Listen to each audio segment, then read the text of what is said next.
ಎಲ್ರಿಗೂ ಶರಣು. ನಾನು ನಿಮ್ಮ ಸುದರ್ಶನ್ ಸಂಚಾರಿ. ನಾನಿವಾಗ ಕನ್ಯಾಕುಮಾರಿಯಿಂದ ಕೇಪ್ ಟೌನ್ವರೆಗೂ ಸೈಕಲ್ ಪ್ರವಾಸ ಮಾಡ್ತಾಯಿದ್ದೀನಿ. ಇದೊಂದು ಅಂತರ ಖಂಡ ಸೈಕಲ್ ಪ್ರಯಾಣ ಅಂತ ಹೇಳ್ಬೋದು. 2 ಖಂಡಗಳನ್ನ ದಾಟ್ಕೊಂಡು ನಾನು ಆಫ್ರಿಕಾದ ದಕ್ಷಿಣ ತುದಿಯವರೆಗೆ ಹೋಗ್ತಾಯಿದ್ದೀನಿ.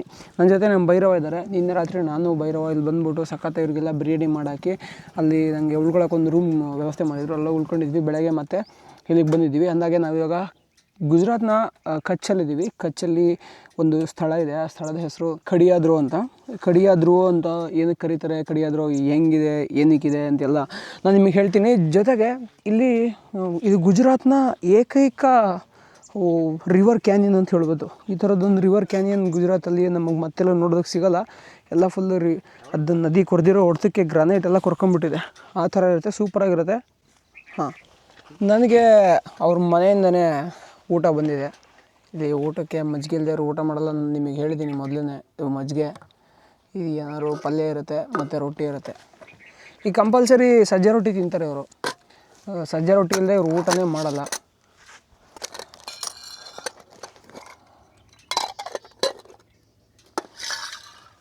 ಹೊತ್ತು ಚಪಾತಿ ಅನಿಸುತ್ತೆ.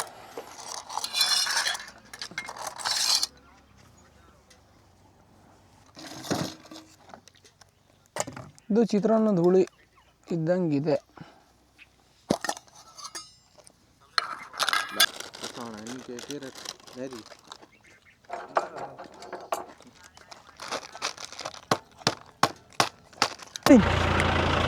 Good boy. Stay down. ಹಾಂ, ಇವಾಗ ನಾವು ಭೈರವನ್ನ ಕರ್ಕೊಂಬಿಟ್ಟು ಇಲ್ಲಿ ಒಂದು ಕಡಿಯಾದ್ರು ಅಂತ ಏನು ಹೇಳಿದ್ನಲ್ಲ, ವಾಟರ್ ಕ್ಯಾನಲ್ಲಿ ಹೋಗ್ತಿದ್ದೀವಿ. ಸಖತ್ ಕಷ್ಟ ಅನಿಸುತ್ತೆ ಭೈರವಂಗಿಲ್ಲಿ. ಯಾವುದೋ ಫುಲ್ಲು ಕಲ್ಲು ಮಣ್ಣು ತುಂಬ್ಕೊಂಡಿದೆ. ಇಲ್ಲಿ ನೋಡಿ, ರೋಡ್ ಇಷ್ಟು ಖರಾಬಾಗಿರುತ್ತೆ.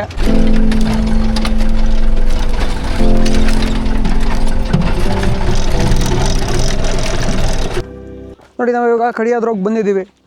ನೀವು ಇಲ್ಲಿ ನೋಡ್ತಾ ಇದ್ದೀರಲ್ಲ, ಇದು ಮರಳುಗಲ್ಲು. ಇದು ನಿಂಗೆ ಕೆರ್ಕಂತ ಕೂತ್ಕೊಂಡ್ರೆ ಸಂಜೆ ಮಟ್ಟ ಒಂದು ಬಕ್ಸೆ ಮರಳು ಕೆರಿಬೋದು. ಕೈ ತುಂಬ ಒಂದು ಬಕ್ಸೆ ಮರಳು ಬರುತ್ತೆ. ಇದು ಆ ಥರ ಮರಳುಗಲ್ಲು. ಈ ಥರದ್ದನ್ನು ನಾವು ಮರಳುಗಲ್ಲನ್ನ ಕರ್ನಾಟಕದಲ್ಲಿ ಬಾದಾಮಿಯಲ್ಲಿ ನೋಡ್ಬೋದು. ಬಾದಾಮಿಯಲ್ಲಿ ಇದಕ್ಕಿಂತ ಗಟ್ಟಿರೋ ಮರಳುಗಲ್ಲಿದ್ದಾವೆ.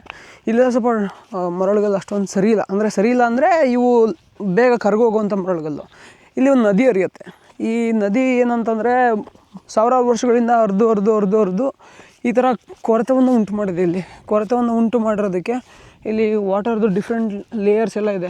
ಇಲ್ಲಿ ನೀರು ಯಾವ್ಯಾವ ಮಟ್ಟಕ್ಕೆ ಹರಿಯುತ್ತೋ ಆ ಮಟ್ಟಕ್ಕೆಲ್ಲ ಬೇರೆ ಬೇರೆ ಹಂತಗಳನ್ನ ನಾವು ಕಲ್ಲುಗಳಲ್ಲಿ ನೋಡ್ಬೋದು. ಇಲ್ಲಿ ಚಿಕ್ಕದಾಗಿ ತೋರಿಸೋದಾದರೆ ಇಲ್ಲಿ ನೋಡಿ, ಈ ಒಂದು 2 ವರ್ಷ 3 ವರ್ಷ ಇದೇ ಲೆವೆಲಿಗೆ ನೀರು ಹರಿದು ಈ ಕಲ್ಲು ಈ ಲೆವೆಲಿಗೆ ಕೊರೆದ್ಬಿಟ್ಟಿರುತ್ತೆ. ಈ ಥರ ಇಲ್ಲಿ ಗೆರೆ ಅದಕ್ಕೆ ಕಾಣಿಸ್ತಿರೋದು. ಫುಲ್ ನೋಡ್ರಿ ಹೆಂಗಿದೆ. ನೀಚೆ ನೀವೇನಾದರೂ ಭೂಗರ್ಭ ಶಾಸ್ತ್ರದ ಮೇಲೆ ತುಂಬ ಆಸಕ್ತಿ ಹೊಂದಿರೋರಾದರೆ ನಿಮಗೆ ಈ ಸ್ಥಳ ಹೇಳೋದು ಮಾಡಿಸ್ದಂಗಿರತ್ತೆ. ಇಲ್ಲಿ ನೋಡ್ತಾ ಇರ್ಬೋದು, ಇಲ್ಲಿ ಇದು ಹೊರಗಡೆ ಫುಲ್ ಕಬ್ಬಣ ಇದ್ದಂಗಿದೆ. ಈ ಕಡೆಯಿಂದ ತೋರಿಸ್ತೀನಿ ನೋಡಿರಿ, ಪೂರ್ತಿ ಇದು ಕಬ್ಬಣದ ಕಲ್ಲಿದ್ದಂಗಿದೆ. ಅದ್ರೊಳಗಡೆ ಟೊಳ್ಳಿದೆ. ಇದಾದ ಲಾವಾರಸ ಉಕ್ಕಿದೆಯೋ ಅಥವಾ ಈ ಕಲ್ಲಿನ ರಚನೆ ಇರೋದೇ ಹೆಂಗೋ ಗೊತ್ತಾಗ್ತಿಲ್ಲ ನನಗೆ. ಆದರೆ ಒಳಗಡೆ ಇರೋ ಮರಳುಗಲ್ಲೆಲ್ಲ ಸೌದ್ಬಿಟ್ಟು ಇಲ್ಲಿ ನೋಡಿ, ಒಂದು ಕೈ ಮುಷ್ಟಿಗಿನ ಸ್ವಲ್ಪ ಜಾಸ್ತಿನೇ ಆಗಲಿದೆ ಅದರೊಳಗಡೆ. ಆ ಥರದ ರಚನೆಗಳನ್ನ ಇಲ್ಲಿ ತುಂಬ ನೋಡ್ಬೋದು. ಅದೊಂದೆಲ್ಲ ಬೇರೆ ಥರದ ರಚನೆನೂ ಇಲ್ಲಿದೆ. ಇಲ್ಲಿ ನೋಡಿದ್ರೆ ಅಲ್ಲಿ ನೋಡಿ, ಅದು ಯಾವ ಥರ ರಿಂಗ್ ಇದೆ. ಇನ್ನು ಈ ಕಡಿಯಾ ಧ್ರುವ್ ಅಂತ ಏನಕ್ಕೆ ಕರೀತಾರೆ ಅಂತಂದರೆ, ಕಡಿಯಾ ಅಂತಂದರೆ ಲಿಂಕ್ ಅಂತೆ, ಒಂದಕ್ಕೊಂದು ಅಂಟ್ಕೊಂಡಿರುತ್ತಲ್ವ. ಇಲ್ಲೆಲ್ಲ ನೋಡಿದ್ರೆ ಒಂದ್ರ ಪಕ್ಕ ಒಂದು ಕಲ್ಲು ಅಂಟ್ಕೊಂಡಿರೋ ಥರ ಇದೆ. ಅದಕ್ಕೆ ಕಡಿಯಾ ಅಂತ ಕರೀತಾರೆ. ಧ್ರುವ್ ಅಂದರೆ ನೀರು ಬಂದು ನಿಂತ್ಕೊಂಡಿರೋ ಜಾಗಕ್ಕೆ ಧ್ರುವ್ ಅಂತಾರಂತೆ ಕಚ್ಚಿ ಭಾಷೆಯಲ್ಲಿ. ಅದಕ್ಕೆ ಕಡಿಯಾ ಧ್ರುವ್ ಅಂತ ಕರೀತಾರಂತೆ. ನಾನು ಕಳೆದ ಸಲ ಬಂದಾಗ ಬೇರೆ ಏನೋ ಹೇಳಿದ್ರು, ನಾನು ಅದನ್ನೇ ಹೇಳಿದ್ದೆ. ಈ ಸಲ ಇದನ್ನು ಹೇಳ್ತವ್ರೆ, ಇದನ್ನು ಹೇಳ್ತಿದ್ದೀನಿ. ಈ ನೀರಲ್ಲಿ ತುಂಬ ಮೊಸಳೆಗಳು ವಾಸ ಮಾಡ್ತವೆ. ಸುಮಾರು 70ರಿಂದ 80 ಮೊಸಳೆಗಳಿದೆಯಂತೆ. ನಮ್ಮ ಕಣ್ಣಿಗೆ ಒಂದು 2-3 ಮೊಸಳೆಗಳು ಮಾತ್ರ ಕಾಣ್ತು. ಲಾಸ್ಟ್ ಟೈಮ್ ಬಂದಾಗ್ಲೂ ಒಂದು 2-3 ಮೊಸಳೆಗಳು ಕಂಡಿತ್ತು. ಇಲ್ಲೊಂದು ಜಲಪಾತ ಹರಿತಿದೆಯಂತೆ, ಅದನ್ನು ನೋಡೋಕೆ ಹೋಗ್ತಿದ್ದೀವಿ. ಯಾಕೆ ನಮಗೆ ಈ ವರ್ಷ ಜಲಪಾತ ಎಲ್ಲ ಕಾಣಿಸ್ತಿದೆ ಅಂದರೆ, ಈ ವರ್ಷ ಅಲ್ಲಿ ಸ್ವಲ್ಪ ಲೇಟಾಗಿ ಮಳೆ ಬಂದಿದೆ. ಇನ್ನು ಹಾಗಾಗಿ ನೀರು ಹರಿತಾ ಇದೆ ಇಲ್ಲಿ. ಇಲ್ಲ ಅಂತಂದರೆ ಇಷ್ಟೊತ್ತಿಗಾಗಲೇ ಇಲ್ಲೆಲ್ಲ ಫುಲ್ಲು ನೀರು ಬತ್ತೋಗಿರ್ತಿತ್ತು. ಭೈರವ ಹ್ಯಾವಿಂಗ್ ಕಡಿಯಾ ಧ್ರುವ್ ಸೋಟ. ಎಸ್, ಗುಡ್ ಬಾಯ್ ಕುಡಿ. ಇಲ್ಲೇ ಒಂದು ಚಿಕ್ಕದಾಗಿ ಜಲಪಾತ ಹರಿತಿದೆ. ಮರುಭೂಮಿನಲ್ಲಿ ಜಲಪಾತ ನೋಡ್ರಿ.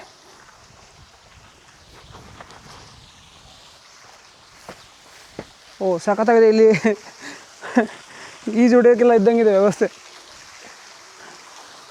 ಈಜೆಲ್ಲ ಹೊಳೆಯೋಕ್ಕಾಗಲ್ಲ. ಒಂದು ಮೊಣಕಾಲು ಉದ್ದ ನೀರು ಬರ್ಬೋದು. ನೋಡ್ತಾ ಇರ್ಬೋದು ಜಲಪಾತ ಎಷ್ಟು ಸಕ್ಕತ್ತಾಗಿ ಕಾಣಿಸ್ತಿದೆ ಅಂತ.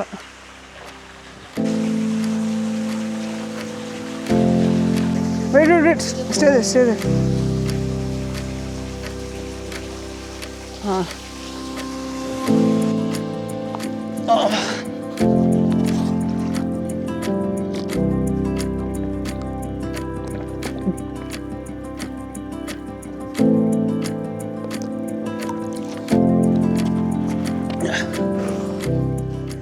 ಇಲ್ಲಿ ನೋಡ್ತಾ ಇರ್ಬೋದು ಈ ಥರದ್ದು ಕೊಳವೆ ಬಾವಿಗಳ ಥರ ಎಲ್ಲ ಇಲ್ಲಿ ಸೃಷ್ಟಿಯಾಗಿರುತ್ತೆ. ಯಾರೋ ಬಂದು ಕೊರೆದಿದ್ದಾರೋ ಅನಿಸುತ್ತೆ. ಆದರೆ ಶತಮಾನಗಳಿಂದ ಈ ನೀರು ಬಿದ್ದು ಬಿದ್ದು ಬಿದ್ದು ಬಿದ್ದು ಹಿಂಗೆ ಇದರೊಳಗಡೆ ಈ ಥರ ಹೋದಾಗಿರುತ್ತೆ. ಈ ಕಲ್ಲೆಲ್ಲ ಸ್ವಲ್ಪ ಸ್ಟೇ, ಈ ಕಲ್ಲೆಲ್ಲ ಮೃದು ಕಲ್ಲಾಗಿರೋದ್ರಿಂದ ನೀರು ಬಿದ್ದಾಗ ಅದೆಲ್ಲ ಕೊರ್ಕೊಂಡು ಒಳಗೆ ಹೋಗುತ್ತೆ. ಇದು 10 फुट होगा नीचे बस है कुल मिला के 15-17 मिनट.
We have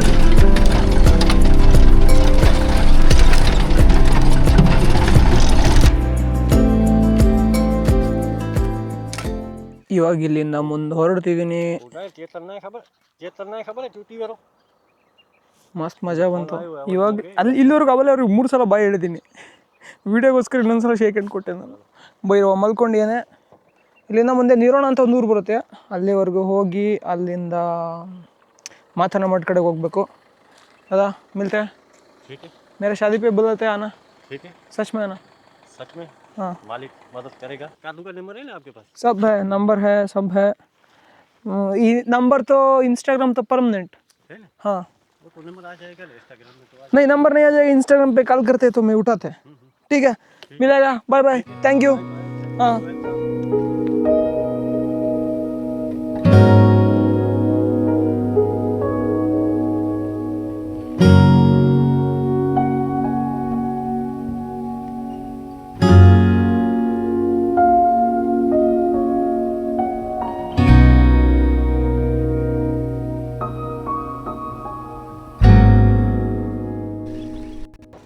ದೊಡ್ಡ ಗುಂಡಿಯಲ್ಲಿ ಬಂದು ಸಿಗಾಕತ್ತಾ ಇದ್ದೀವಿ.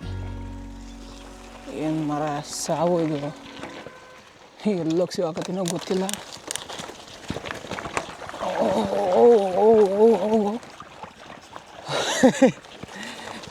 ಏನಪ್ಪ ಗುಜರಾತಲ್ಲಂತೂ ಒಂದು ರಸ್ತೆ ಸರಿ ಇಲ್ಲ, ಏನಿಲ್ಲ. ದರಿದ್ರ ಗುರು ನಿಜವಾಗ್ಲೂ. ಇಲ್ಲೋಡು ಎಲ್ಲಿಂದ ಇಲ್ಲಿಗೆ ಹೋದ್ರೂ ಒಂದು ರಸ್ತೆ ಸರಿ ಇಲ್ಲ ಇಲ್ಲಿ. ಮಕ್ಕಳು ಫುಲ್ ಕೆಟ್ಟು ಕೆರಡು ಸಿಕ್ಕವ್ರೆ ಸ್ಟ್ರೇಟ್ ರೋಡ್ಸ್ ಎಲ್ಲ. ಬಾಯ್ ಬಾಯ್. ಬೆಳಗ್ಗೆ ಎಲ್ಲ ಕಾಡಿಗೆ ಹೋಗಿದ್ದೆ, ಎಮ್ಮೆಗಳು ವಾಪಸ್ ಬಂದವೆ. ಏಯ್ ಹೋಗ ಶೋ. ಅದಕ್ಕೆ ಎಮ್ಮೆ ಅಂತ ಕರೆಯೋದು. ಯಾರೇ ಕೂಗಾಡಲಿ ಊರೇ ಓಡಾಡಲಿ ಅದು ಹೋಗೋ ಸ್ಪೀಡಲ್ಲೇ ಹೋಗೋದು. ನನ್ನನ್ನು ಮತ್ತು ಭೈರವನ ನೋಡೋಕ್ಕೆ ನಾಡಿನಾದ್ಯಂತ ಜನ ಬಂದಿದೆ ನಿಂತ್ಕೊಂಡವ್ರೆ. ಇವಾಗ ನಾನು ಹೇರ್ ಕಟ್ ಮಾಡಿಸ್ಬೇಕು. ನಾನು ಇವಾಗ ನಿರೋಣ ಅನ್ನೋ ಒಂದು ಊರಿಗೆ ಬಂದಿದ್ದೀನಿ. ನಂದು ನೋಡ್ತಾ ಇರ್ಬೋದು ವಿಚಿತ್ರ ಅವತಾರ ಆಗೋಗ್ಬಿಟ್ಟಿದೆ. ಎಲ್ಲರೂ ಬೈತಾರೆ ಫ್ರೆಂಡ್ಸು ಫೋನ್ ಮಾಡಿ ಹೇರ್ ಕಟ್ ಮಾಡಿಸಲೇ ಅಂತ. ಅದಕ್ಕೆ ಇವಾಗ ಹೇರ್ ಕಟ್ ಮಾಡಿಸೋಣ ಅಂತ. ಗುಜರಾತ್ನ ಹಳ್ಳಿಗಳಲ್ಲಿ ಹೇರ್ ಕಟಿಂಗ್ ಶಾಪ್ ಹಿಂಗಿದೆ. ನಮಸ್ಕಾರ. ಚೆನ್ನಾಗಿದ್ದೀನಿ, ಪರವಾಗಿಲ್ಲ. ಆದರೂ ಅವಾಗ ಕೆಡ್ದಾಗ ಕಾಣಿಸ್ತೀನಿ. ಕೂದಲು ಮೇಲಿಂದ ಕಟ್ ಮಾಡಿಸಲ್ಲ, ಗಡ್ಡ ಮಾತ್ರ ಸ್ವಲ್ಪ ಸೆಟ್ ಮಾಡಿಸ್ತೀನಿ. ಮೇನಾ इसको डोनेट करने वाला कैंसर पेशेंट को, इसीलिए वो जितना बड़ा है उतना बड़ा ही छोड़ना, साइड पे कट करना है ना, और पीछे भी ज़्यादा कितना ज़्यादा होता है उतना ही छोड़ना, ठीक है. और इसको है ना इधर कट करना और इधर कट करना, समझ गया. इसको ऐसा स्लोप करना, ठीक है. और इधर इसको ज़्यादा है इसको कटना, समझ गया. मैं ना ये नहीं, मेरे को पसंद है. ओके ठीक है. आप क्या काम करते हैं? एग्रो है हमारा. ओ इसको खेत का, समझ गया. एग्रो. अभी तो कर्नाटक में ऐसा किया, बीएससी एग्रीकल्चर कोर्स करने के बाद ही देते हैं अभी परमिट. यहाँ ऐसे यहाँ ऐसे बीएससी करनी पड़ती है. हाँ बीएससी पास करने हाँ. बाद में देते हैं. हाँ. आप बीएससी पास किया? आप हम यहाँ पे हाँ.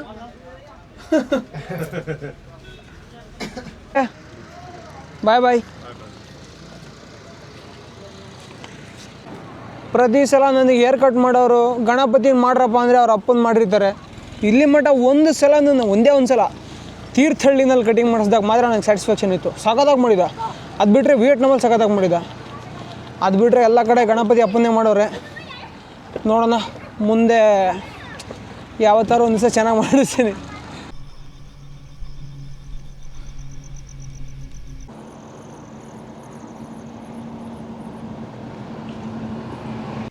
चावल चावल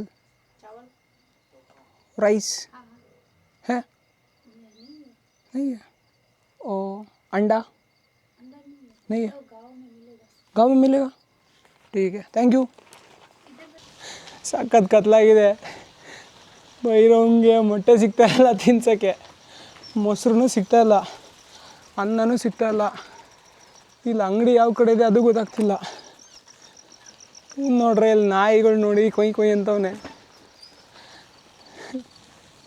ವಿಚಿತ್ರ ಇದೆ ಇವತ್ತು ಸಿಚುವೇಶನ್ನು. ಓ ಇಲ್ಲಿ ಅಂಗಡಿ ಇದೆ. Rice Bhairava no. चावल अंडा मिलेगा. अंडा मिलेगा. अंडा एग एग नहीं मिलेगा. दही मिलेगा. दही नहीं मिलेगा, वो तो दही और इसके लिए आपको आगे मिलेगा. अंडा तो उस तरफ मिलेगा. ओ इस एरिया में अंडा नहीं मिलेगा. ये सब वेज है, 100% वेज वाले. दही आगे मिल जाएगा. आगे मिल जाएगा. हाँ, चावल यहाँ मिलेगा. जिसके पास अंडा मिलेगा उसके पास चावल नहीं मिलेगा, और दही मिलेगा उसके पास अंडा नहीं मिलेगा. पता चला. 3 अलग अलग दुकान मिलेगा. मेरे को आधा किलो चावल. कौन सा? ಅವಾಗಿಂದ ಕಣ್ಣಿಗೆ ಬಿಡ್ತಾವನಲ್ಲ ಇವಣ್ಣ. भाई नमस्ते.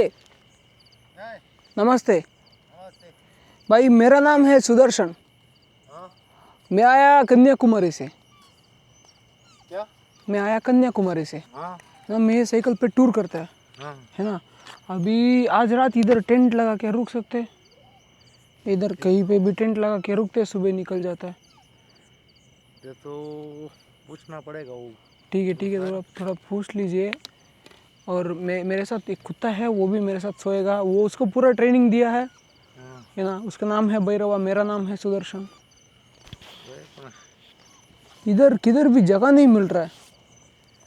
तो जगह तो गांव में मिलेगा. तो गांव में थोड़ी हमको ओके बोलेगा, नहीं बोलेगा.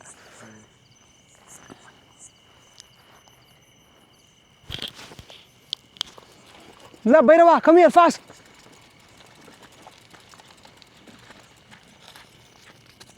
ಲೇ ಇಲ್ಲೇ ಬಾರ. ಯಾಕೆ ಅಷ್ಟು ಫುಲ್ಲು ಕ್ಯೂರಿಯಸ್ ಆಗಿ ಓಡ್ತೀಯಾ? ಮತ್ತೆ ಕಾಲು ನೋವು ಮಾಡ್ಕೊಂಡ. ಏನು ಒಂದು ಮಾತು ಹೇಳಿದ್ ಕೇಳಲ್ಲ, ಏನಿಲ್ಲ.